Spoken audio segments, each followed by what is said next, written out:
سال 1947 ہندوستان اور پاکستان کے درمیان بٹوارا ہوا۔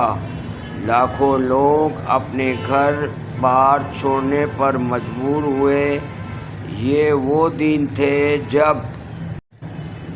جب خاندان بکھرے اور تقدیریں بدل گئیں۔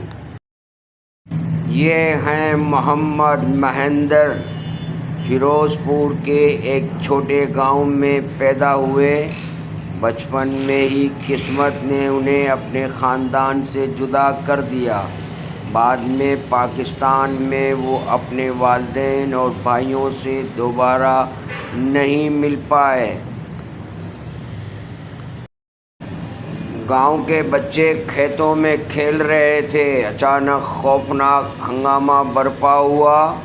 لوگ بھاگے، خاندان بکھرے اور محمد مہیندر ایک معصوم بچے کی طرح کھو گئے۔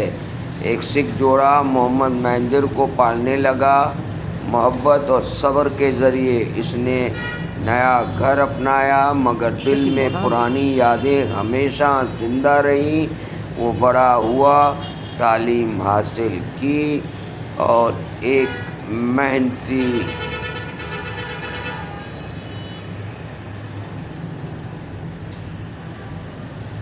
انسان بن گیا۔ محمد مہیندر نے شادی ایک مقامی خاتون سے کی۔ ان کے 3 بچے ہوئے، 2 بیٹے اور 1 بیٹی۔ خاندان نے محبت اور صبر کے ساتھ زندگی گزاری، مگر دل ہمیشہ اپنے بھائیوں کی یاد میں رہتا۔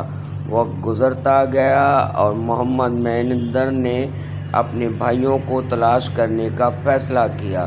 پھر کہانی میں آئی ایک نئی کردار، پروفیسر نونیکا دتا، جو 1947 کے متاثرین پر تحقیق کر رہی تھی۔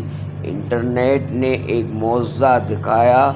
پرانا اخبار اور ایک سرچ نے بھائیوں کو ملاقات ممکن بنا دی۔ سرحد پر وہ لمحہ آیا جب محمد مہیندر اور اس کے بھائی ایک دوسرے سے ملے۔ آنکھوں میں آنسو، دلوں میں سکون، اور ایک لمبا انتظار ختم ہوا۔ ان کے بچے بھی ملاقات میں شامل ہوئے اور خاندان دوبارہ جڑ گیا۔